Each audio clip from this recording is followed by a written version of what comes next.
Hello नमस्कार भाइयों, welcome करता हूँ आपके अपने चैनल बीइंग प्रोवाइडियन में। पिछली वीडियो में हमने LPCVT 2 फीटर के 6 मई के 36-37 क्वेश्चन तक हमने पिछले वीडियो में डिस्कस किया था। और इस वीडियो में हम आगे के क्वेश्चन देखने वाले हैं। लगभग अप्रोक्स 60 क्वेश्चन तक फीटर के हमें क्वेश्चन मिल चुके हैं रियल, जो कि क्वेश्चन रियल है मेरे भाई। तो अब वीडियो को शुरू से अंत तक देखिएगा, आपको काफ़ी सारी चीज़ें क्लियर होने वाली है इसमें। तो चलिए वीडियो को स्टार्ट करते हैं मेरे भाई। देखिए 37 तक पिछले वीडियो में हमने डिस्कस किया था भाई। जो भी विद्यार्थी पिछले वीडियो नहीं देखे हैं उसका वीडियो मैं लिंक दे दूंगा, या तो आप इससे पिछले वाले वीडियो में आप देख सकते हैं। अपलोड वाले सेक्शन में जाके पिछले वीडियो में क्लिक करके आप देख सकते हो, और नहीं तो मैं इसका डिस्क्रिप्शन में लिंक दे दूँगा, आप वहाँ से भी डायरेक्टली जाके देख सकोगे। तो चलिए वीडियो को स्टार्ट करते हैं मेरे भाई। देखिए 38 नंबर क्वेश्चन देखिए मेरे भाई क्या करा था। आपको यहाँ पे जो है ना एक थ्रेड कटिंग जो रहता है उसका सिंबल्स दिया था। 4 सिंबल दिए थे आपको, 4 सिंबल दिए थे मेरे भाई। और इसमें से कुछ एक इस प्रकार से थे आपका, एक ऐसा दिया था, और एक जो है इस प्रकार से दिया था, और एक बटर थ्रेड ऐसा दिया था। चारों लगभग ऐसा ही था। और इसमें से आपको चुनना था कि कौन सा इसमें एक में थ्रेड है, कौन सा इसमें एक में थ्रेड है, एक में थ्रेड कौन सा है इसमें। एक में थ्रेड को आपको चुनना था इसमें। तो मेरे भाई इसमें जो एक में थ्रेड था, आपको इस टाइप से एक ऑप्शन दिया होगा, ऑप्शन दिया था इसमें, इस टाइप से ऑप्शन दिया था आपको, इस टाइप से आपको ऑप्शन दिया था।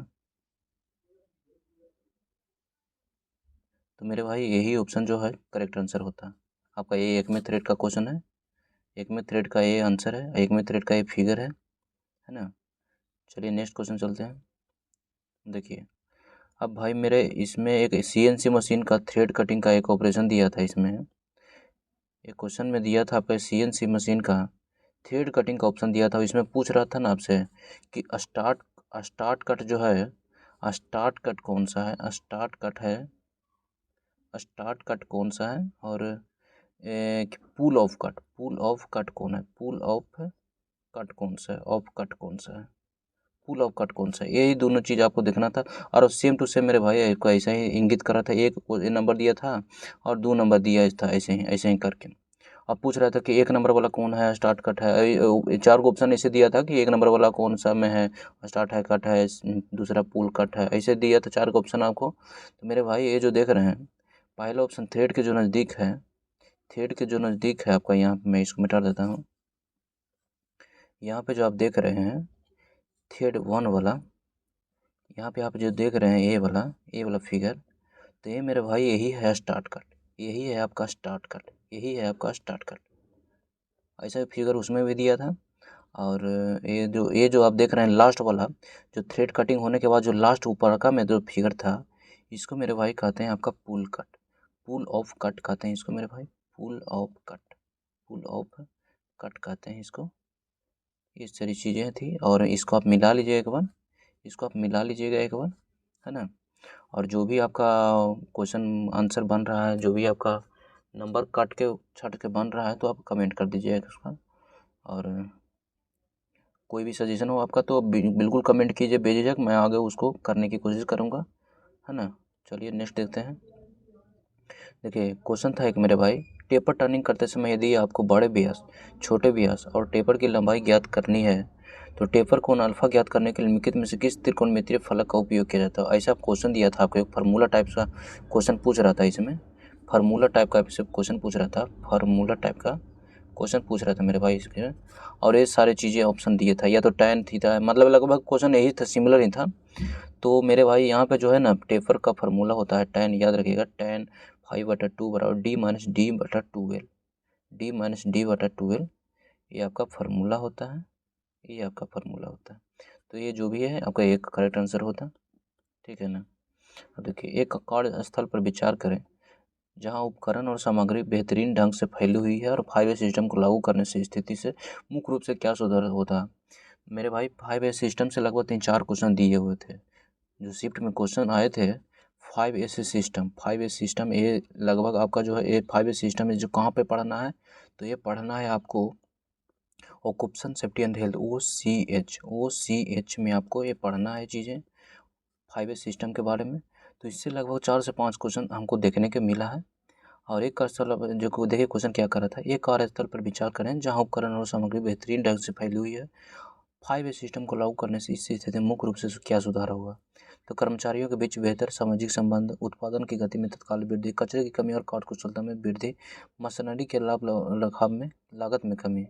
तो मेरे भाई यहाँ पे जो होगा आपका जो पॉजिटिव हल्का साइन है, कचरे में कमी और कार्यकुशलता में वृद्धि। चूंकि कह रहा है 5 सिस्टम लागू करने से इसमें क्या प्रभाव होगा, तो क्या होगा, कचरे में पहले से फैला हुआ था तो क्या कुशलता में कमी होगा ना, कचरा में और कुशलता में वृद्धि होगा। ऑप्शन नंबर यहाँ पे आपका सीक्रेट हो जाता है, आपका ऑप्शन नंबर यहाँ पे सीक्रेट होने देखिए। देखिए एक क्वेश्चन कर रहा था, निम्नलिखित में से कौन सा उपकरण किसी प्रणाली में तरल या गैस के प्रवाह को केवल एक दिशा में बनाए रखने में मदद करता है, मतलब कि एक ही दिशा में जाने की अनुमति देता है। आपका एक बाल्ब से क्वेश्चन दिया था, हाइड्रोलिक न्यूमेटिक्स से मेरे भाई एक क्वेश्चन है, हाइड्रोलिक न्यूमेटिक्स से आपका एक क्वेश्चन है मेरे भाई, हाइड्रोलिक न्यूमेटिक्स से आपका एक क्वेश्चन, न्यूमेटिक्स से मेरे भाई क्वेश्चन है।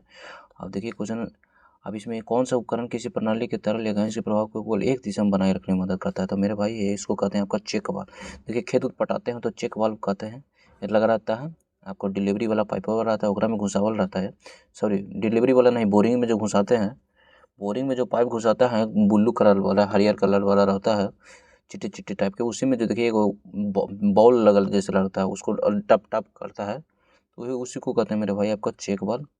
एक ही दिशा में नियंत्रित करता है, उसको एक ही दिशा में बनाए रखता है इसको। देखिए नेक्स्ट क्वेश्चन क्या पूछा था, निम्नलिखित में से कौन सा ट्विस्ट डील का भाग के बारे में पूछा था, कौन सा एक ट्विस्ट डील का एक भाग नहीं है, ट्विस्ट डील का एक भाग नहीं है। तो इसमें ऑप्शन दिया था एक सैंक, बॉडी, फ्लैंक और नेक दिया था। तो यहाँ पे मेरे भाई ये सारी चीज़ें होती है ट्विस्ट डील में, ट्विस्ट डील में ये सारी चीज़ें आपकी होती है, ट्विस्ट डील में आपका ये सारी चीज़ें होती है, तीनों चीज़ ऊपर का ट्विस्ट डील का एक पार्ट है, ट्विस्ट डील का एक पार्ट, ये पार्ट है आपका ट्विस्ट डील, ये तीनों। और ये जो पार्ट देख रहे हैं ट्विस्ट डील का पार्ट नहीं है, ये ट्विस्ट डील का पार्ट ये आपका नहीं है। और नेक्स्ट देखिए, निवारक रख रखाव का मुख्य उद्देश्य क्या है, निवारक एक क्वेश्चन पूछा मेरे भाई, निवारक और रख रखाव का मुख्य उद्देश्य क्या है, आपका मेंटेनेंस क्वेश्चन बना था। उपकरण खराब होने के बाद उसकी मरम्मत करना, उपकरण की लागत को कम करना, उपकरण की विफलता को रोकना और उसके जीवन काल को बढ़ाना। तो मेरे भाई आपका यही एक करेक्ट आंसर होता, यही आपका करेक्ट आंसर होता। आपको मैं बता दूं, निवारक रख रखाव है जो प्रिवेंटिव मेंटेनेंस को कहते हैं अंग्रेजी में, इस सबसे बेस्ट मेंटेनेंस के अंतर्गत आता है। सबसे पूछेगा कि सबसे बेस्ट मेंटेनेंस कौन सा है, तो इसको है मेरे भाई निवारक रख रखाव। यहाँ से भी 2-3 क्वेश्चन पूछा था, पिछले वीडियो में भी मैंने इसके बारे में एक क्वेश्चन के बारे में डिस्कस किया था। और देखिए एक क्वेश्चन पूछा था, एक उत्पादन इकाई पर विचार करें जहां निवारक रखरखाव कार्यक्रम को प्रभावी ढंग से लागू नहीं किया गया है, इसके परिणाम स्वरूप होने वाली संभावित दीर्घकालिक परिचालन और वित्तीय चुनौतियां क्या हो सकती है मेरे भाई। देखिए एक ऑप्शन दिया था स्पेयर पार्ट्स की लागत में कमी और उत्पादन लक्ष्यों में वृद्धि, दूसरा ऑप्शन दिया था उपकरणों की अप्रत्याशित विफलता, उत्पादन में रुकावट, मरम्मत लागत में वृद्धि, उपकरणों के जीवन काल में कमी, कर्मचारियों की संतुष्टि में वृद्धि और कार्यस्थल की सुरक्षा में सुधार। तो मेरे भाई यहाँ पे जो है ऑप्शन आपका निकल के आएगा, तो कम ही कर देंगे। देखिए उत्पादन पर इकाई पर विचार करें जिसमें निवारक रखरखाव को प्रभावी ढंग से लागू नहीं किया गया है, इसके परिणाम स्वरूप आपको दीर्घकालिक परिचालन वित्तीय चुनौतियों के बारे में पूछ रहा है। तो क्या होगा आपका इसमें सबसे बेस्ट ऑप्शन मेरे भाई होगा उपकरणों की अप्रत्याशित विफलता, उत्पादन में गिरावट, रुकावट, मरम्मत लागत में वृद्धि, उपकरणों के जीवन काल में कमी। मेरे भाई यहाँ पे ऑप्शन नंबर आपका बी करेक्ट हो जाता है। अब देखिए नेक्स्ट क्वेश्चन देखिए, डिजिटल वर्नियर कैलिपर में शून्य बटन का आप एक उद्देश्य के बारे में पूछा था कि शून्य बटन दबाने से आपको क्या फ़ायदा मिलने वाला है, ये क्वेश्चन पूछा था मेरे भाई। देखिए एक ऑप्शन दिया था माप को इंच में से मिलीमीटर में बदलना, बैटरी को बचाना जब कैलिपर उपयोग में किसी भी स्थिति में वर्तमान माप से संदर्भ बिंदु रूप में सेट करना। तो मेरे भाई यही आपका करेक्ट आंसर होता है, यही आपका मेन रूप से करेक्ट आंसर होता। और ये जो ऑप्शन है मेरे भाई का खा और गा वाला, ये ऑप्शन बोला सही वाला तो आपका बिल्कुल मिला हुआ क्वेश्चन, लेकिन ये जो आप देख रहे हैं का खा और घा में जो ऑप्शन दिया है थोड़ा सा भिन्न भी हो सकता है, लेकिन आपका जो क्वेश्चन और आंसर है मेरे भाई बिल्कुल 100% करेक्ट है, 100% बिल्कुल करेक्ट है। आप आंसर किया आएगा तो एक बार मिला लीजिएगा, आपको बिल्कुल अनुभव हो जाए कि रुद्ररंजन कुमार बीइंग प्रो आई-10 पे क्या हमको चीज़ें मिली है। और आगे मैं रेलवे एस्पिरेंट के बारे में एक बिल्कुल इम्पोर्टेंट वीडियो आगे चल के बताऊंगा, तो आपके रेलवे एस्पिरेंट के लिए आपको बेहतरीन साबित होने वाली है, तो वीडियो में बने रहिएगा। नेक्स्ट देखिए, 20 से 40 आकार सीमा के लिए एक सॉफ्ट फिट में 0.06 का अलाउंस प्रदान किया गया है। इस फिट के संदर्भ में निम्नलिखित में से कौन सा कथन सत्य है, इस अलाउंस का क्वेश्चन पूछा गया था मेरे भाई। तो मेरे यहाँ पे जो देखिएगा, यहाँ पे आपका मेरे भाई करेक्ट आंसर होता है होल का न्यूनतम आकार शाफ्ट के जो है अधिकतम आकार से 0.06 mm बड़ा होगा। यहाँ पे आपका ये करेक्ट हो जाता। और नेक्स्ट क्वेश्चन देखिए, निम्नलिखित में से कौन सी प्रक्रिया केस हार्डनिंग की विधि नहीं है? केस हार्डनिंग की विधि के बारे में आपसे क्वेश्चन पूछा था, केस हार्डनिंग की विधि इनमें से कौन सी नहीं है? एक ऑप्शन दिया था आपका नाइट्राइडिंग, दूसरा ऑप्शन दिया था साइनाइडिंग एनिलिंग, और एक ऑप्शन दिया था आपका कार्बोराइजिंग। तो मेरे भाई नाइट्राइडिंग, साइनाइडिंग और कार्बोराइजिंग ये तीनों है जो केस हार्डनिंग की विधि है, लेकिन जो आपका एनिलिंग है मेरे भाई, ये नहीं है, ये आपका मेरे भाई नहीं है। तो यहाँ पे आपका यही करेक्ट आंसर होता, ठीक है ना। देखिए क्वेश्चन पूछा था पिक्टोरियल ड्राइंग का, क्वेश्चन दिया था कि पिक्टोरियल व्यू ड्राइंग का मुख्य उद्देश्य क्या है?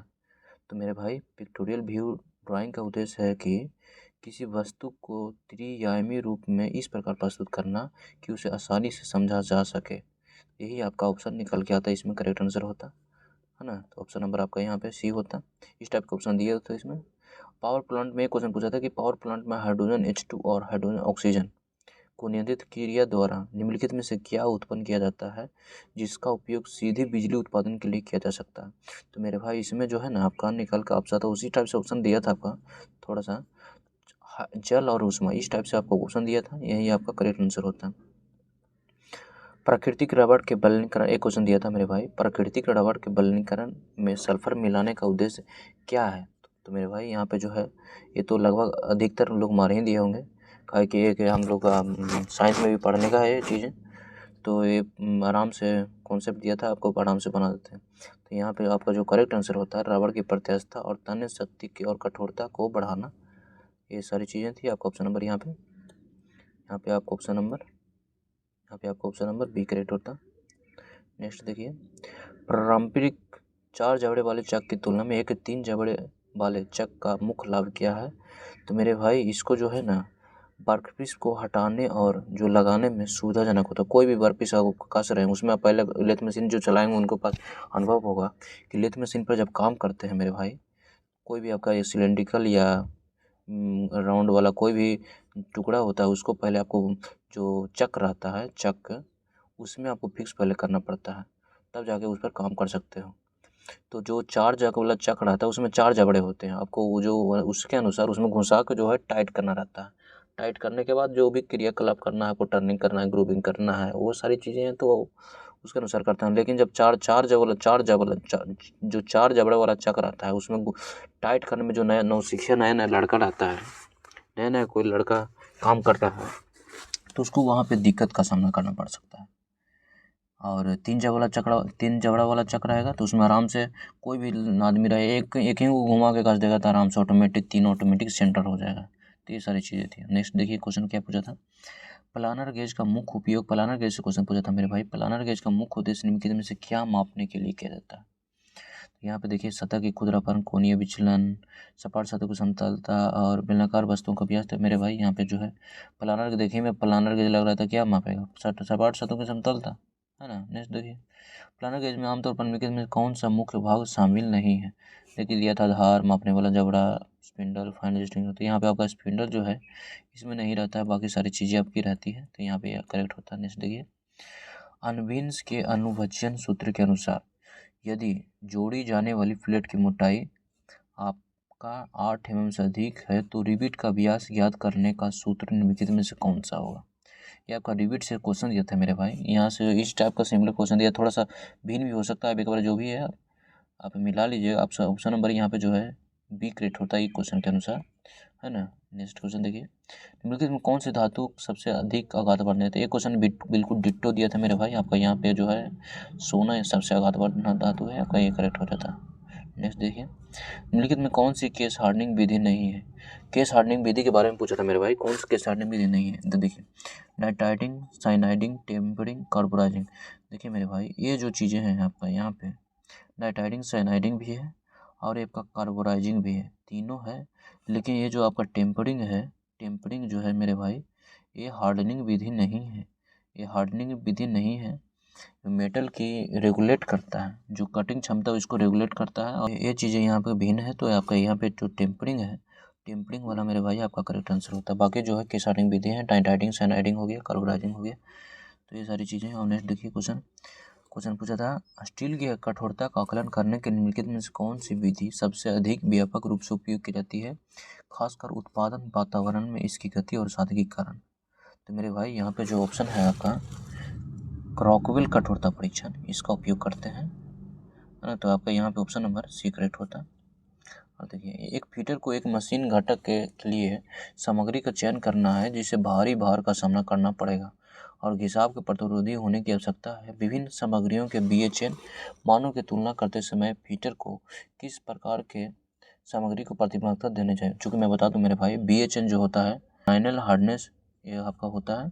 इसमें जो है मेरे भाई उच्च BH मान वाली सामग्री क्योंकि अस्थायी विरूपण और घिसाव का बेहतर प्रदान करती है। चूँकि आपको बता दें, सिंपल सा कॉन्सेप्ट है, जो जितना वस्तु हार्ड रहेगा उसका घिसाव के प्रति बेहतर प्रतिरोध प्रदान करेगा। तो आपका यहाँ से कौन सा क्वेश्चन बनेगा, यहाँ से आप पकड़ा लीजिए क्वेश्चन को, जितना भी मेटल अधिक हार्ड रहेगा क्या होगा, हिसाब का प्रतिरोधी नहीं प्रदान करेगा।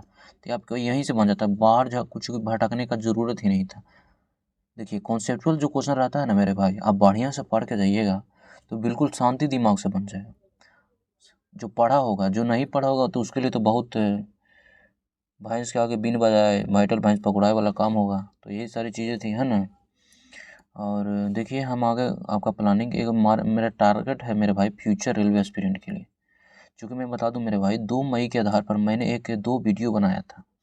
2 वीडियो मैंने बनाया था, बेसिक साइंस का एक था, बेसिक साइंस का था मेरे भाई, बेसिक साइंस का एक वीडियो था, एक वीडियो था इंजीनियरिंग ड्राइंग का, इंजीनियरिंग ड्राइंग का वीडियो था। दोनों वीडियो में से मेरे भाई, दोनों वीडियो में से अधिकतर जो क्वेश्चन पूछे गए थे ना, अधिकतर क्वेश्चन, मोस्ट जो हाईलाइटेड क्वेश्चन था मेरे भाई, इसमें मैंने हाईलाइट किया था और बिल्कुल सेम टू सेम मेरे भाई एग्जैक्ट क्वेश्चन छप गया था। खासकर मैं टारगेट करूंगा रेलवे एस्पिरेंट के लिए, रेलवे एस्पिरेंट के लिए मेरे भाई टारगेट करने वाला हूँ, रेलवे एस्पिरेंट के लिए टारगेट करने वाला हूँ। एक मास्टरपीस फ्री में मेरे भाई, इसके कोई चार्ज नहीं लेने वाला हूँ मैं, ये बिल्कुल फ्री में करने वाला हूँ, बिल्कुल फ्री में करने वाला हूँ। तो आप बिल्कुल निश्चिंत रहिएगा, ये बिल्कुल फ्री में सारी चीज़ें करने वाला हूँ। तो आप चैनल को मेरे भाई बेहतरीन सपोर्ट दीजिएगा, जितने भी रेलवे एस्पिरेंट तैयारी करने वाले हैं उन तक पहुँचा दीजिएगा। आगे मैं बिल्कुल नेक्स्ट लेवल तैयारी को आपको देगा उस टाइप का मटेरियल प्रोवाइड करने वाला हूँ फ्री में, है ना। और देखिए, अगर आपका कोई सजेशन हो तो आप वो भी कमेंट कीजिएगा, उसके अनुसार मैं आगे की चीज़ें करने वाला हूँ। अगर आप कहिएगा मेरे भाई तो रेलवे साइको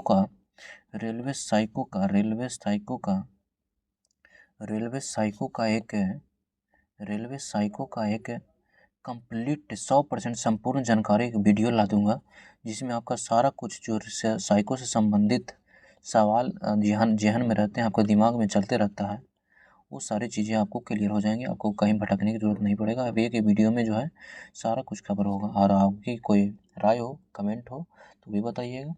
और जितने भी रेलवे का एस्पिरेंट तैयारी करने वाले, फीटर को हो, इलेक्ट्रीशियन को हो, तो उनके तक एक वीडियो शेयर कर दीजिएगा। और मिलते हैं नेक्स्ट वीडियो में मेरे भाई, तब तक के लिए मेरे भाई thank you very much, thanks मेरे भाई, थैंक्स।